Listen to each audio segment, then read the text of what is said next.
As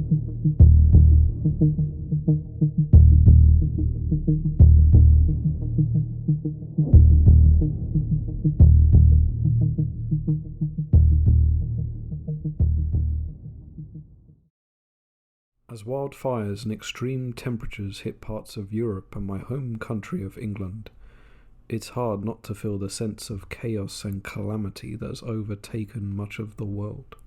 Governments fall on a routine basis. Attacks are made on political figures, sometimes successfully, as in the case of Shinzo Abe, my adopted country's former leader. Energy supplies run the risk of running out, leaving parts of the world highly vulnerable as winter looms.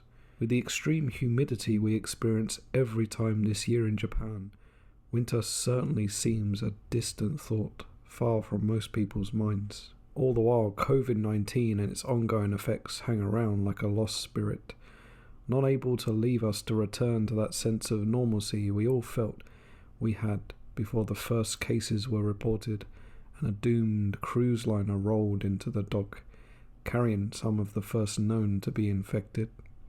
While most countries have removed the mask, here in Japan the vast majority still walk face covered, driving alone in cars, walking in the open air, performing farming duties in the baking sun.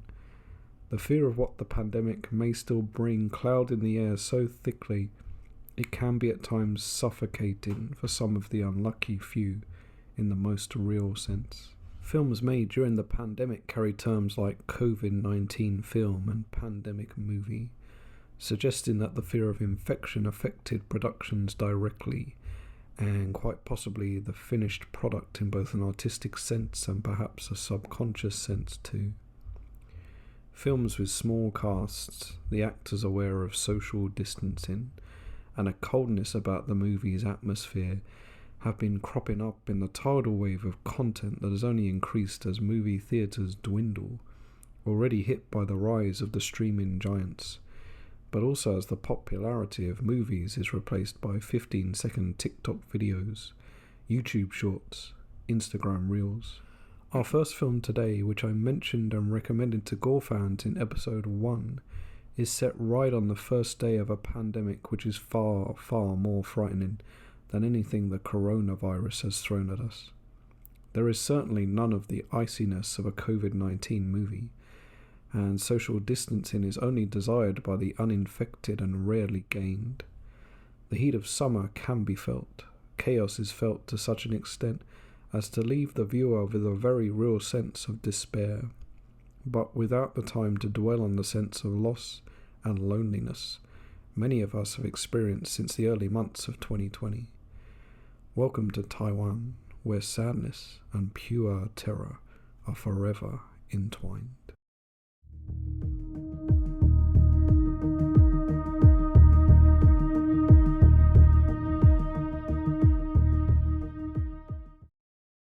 The Sadness, or Kubei, was released in Taiwan in 2021 to a short cinematic release before the production studio attempted to sell the film to streaming providers, finally settling on a deal with US horror service Shudder.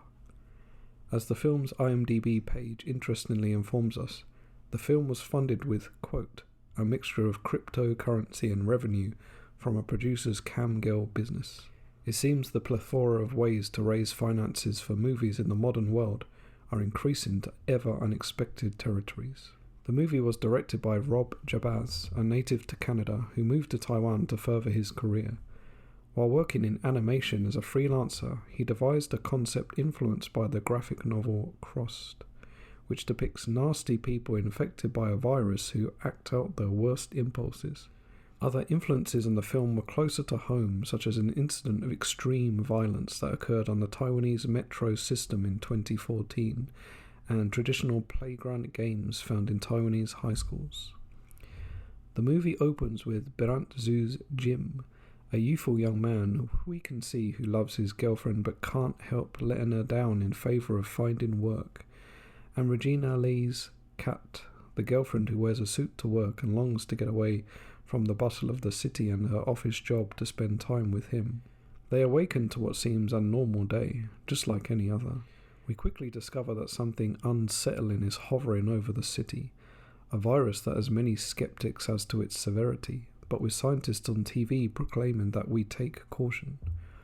One such skeptic is the young couple's neighbour, who Jim chats briefly with on his balcony after seeing a strange old woman with long white hair, who appears to be covered in blood in the distance, oddly standing on the roof of another building. Could this have just been a figment of his imagination? More worryingly, perhaps, are the sniffles that the neighbour seems to have contracted. While giving Cat a lift to work on his scooter, they pass what seems to be a car accident, and like most people when confronted with such a scene, they slow down to take a closer look. A corpse is clearly laying on a gurney covered in a white sheet. With a cold, worried expression spread out on both their faces, Cat makes it to work and Jim drops in on a local cafe closer to home. It is here that the mutation of the Alvin virus, that mysterious infection the TV hosts and scientists have been screaming into one another's faces, begins. It is believed that Jabaz originally intended the outbreak to occur inside a facility of some kind, such as that which appears in 2002's movie adaptation of the classic video game series Resident Evil. However, as COVID-19 spread to all corners of the globe, he decided that having the outbreak take place outside among the general population would be more apt to these bizarre times. Certainly this allows the chaos to completely take over the screen, leaving our two protagonists more and more isolated. There is a sense of a tightening net, an impending claustrophobia, regardless of the size of the city and the sprawling outer locations, that traps us in further and further. The most notable buzz around the sadness is the extremity of the violence and the lengths to which Jabaz captures increasingly gorier and gorier acts, mirroring the idea later explained to us that the infected will go to more extreme lengths to gross out one another. While I have certainly seen more than my fair share of gore, the sheer amount of blood and body matter was awe-inspiring in parts, and this is not a film for those with a weak stomach. That said, the violence itself was not what got under my skin the most. The infected are unlike, say, zombies, if we were to call them that. In fact, Jabaz himself is said to prefer the term infected to zombie, and I'm inclined to agree. These are sick human beings with red, bloodshot eyes who have retained their ability to speak in their normal voices, to give in to unspeakable cruelty on a biological level. Unable to control their actions, but with an ability to remember their former lives and act out their most hidden desires. Before resorting to cruelty, they taunt and torture their victims to the point of near insanity, before picking up weapons, breaking limbs, and gouging eyes. It was in this aspect that the sadness works its real horror, and the final scene will have most cowering in shock. The blood and guts dangerously veer towards the cartoonish and comical, but the human propensity for preying on the weak, for being truly evil, is where the sadness works best as a truly frightening horror movie. While the two leads are excellent at capturing the full horror as what is unfolding around them, special mention must go to Zhu Chang Johnny Wang, who plays a tired businessman Cat encounters on the subway. Unable to understand the mentality and ways of the younger generation, upon contracting the Alvin virus, he becomes the film's central villain. His frustrations and hatred of the modern world create a truly evil and intense member of the infected, one intent on inflicting the maximum suffering. It's a remarkable performance and kept me on the edge of my seat whenever he appeared on the screen. Always keep an eye on those around you, particularly when they take that empty, vacant seat next to you.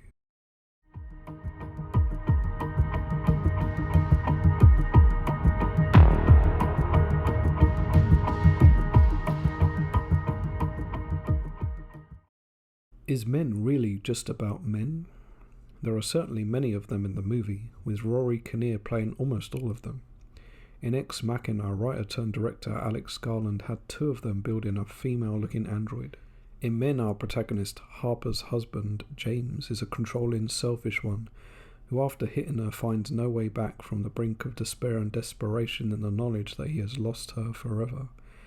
However, simply reading the movie as a depiction or message of the evil of masculinity seems far too simple and basic for the dark world that Garland conjures. Produced under the A24 brand, a company that has become synonymous with the elevated horror label, Men is more darkly entertaining than that tag would suggest. This is more creepy English countryside, with an almost The League of Gentlemen, that 2000 surreal British black comedy TV show vibe. One scene takes place in an abandoned tunnel, which for this Japan-based Brit reminded me more of the many Japanese horror movies that feature the multiple forgotten tunnels that litter the Japanese countryside, a hot spot for yurei spotto, or ghost spot hunters. Men starts with a young woman, the aforementioned Harper, driving to a countryside manor where she will take a break to de-stress and recover from the toils of her real life back in her expensive Thames riverside apartment. Harper is played by Irish actress Jessie Buckley, who I only recognise from the HBO miniseries Chernobyl. Upon arriving at the beautiful and quaint mansion, she takes a bite from an apple under a perfect-looking tree, poison fruit perhaps. Rory Kinnear's Geoffrey greets her at the door with his wide grin and bright white teeth and deeply English country accent. After a tour of the house and settling in, Harper is left to herself to explore the surrounding area, taking walks through the forest and fields, the local church, and Geoffrey's pub recommendation. All the while she is stalked by a naked man we only see from a distance, his still and eerie stance there for all the audience to see, and had a little Michael Myers about it. Her distrust and frustration with the local men begins after a conversation with the village vicar, who after listening to her tragic recent past suggests she might be as to blame as the seemingly obvious perpetrator. The vicar, the local policeman, and the pub frequenters are all played by Rory Kinnear in various forms of hairstyles and makeup, and this suggests that Harper is so embroiled in a battle with her own trauma and fears that she cannot see the obviously strange and weird around her.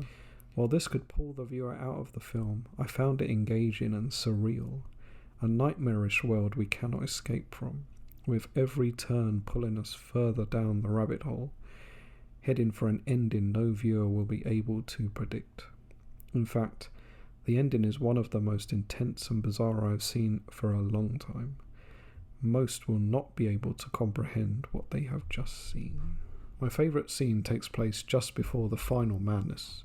After Geoffrey comes to Harper's rescue, he checks the entire house and beautifully manicured garden, upon which he disappears after the garden lights switch on and off. A floating dandelion delicately floats in front of Harper, and we are treated to beautifully shot and surreal images. It is here where the movie popped and truly brought me under its spell. To see a film with such well thought out and uniquely devised aesthetics was as fresh as the country air that Harper breathes in and out in this scene. Is Men just about men? Whether you believe that or not, or even care about whatever Garland's message may be, enjoy it for the visual, eye-widening treat that it is.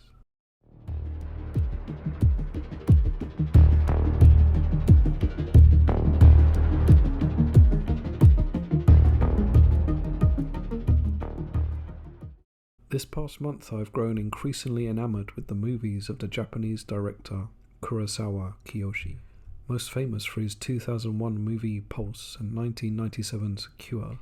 His eye for a creepy shot and his masterful use of quiet liminal spaces create a unique vision in the horror genre.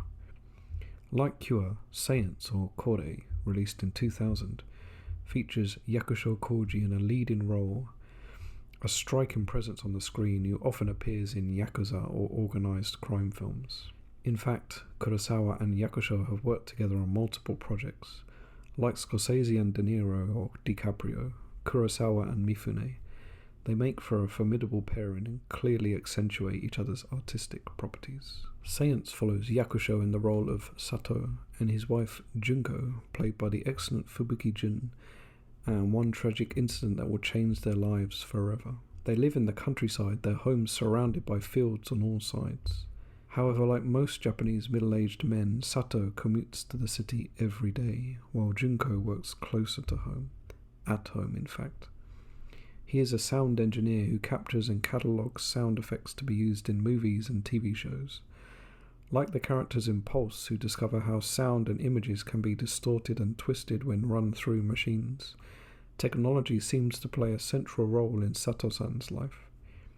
Junko is a psychic, inviting grieving people into our home to communicate with passed-on relatives to comfort and ease the pain. Like many characters that have appeared on the screen that have been damaged and brought down by the horror and heavy tolls of their supernatural gifts, Junko appears ragged and beaten down, her eyes either full of sadness or wide open with fear what they may fall upon next.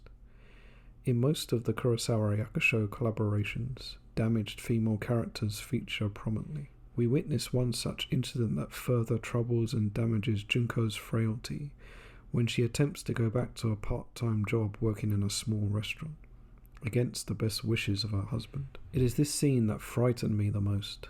Kurosawa's still or slow-moving camera holds its nerve while we freak out in front of the screen.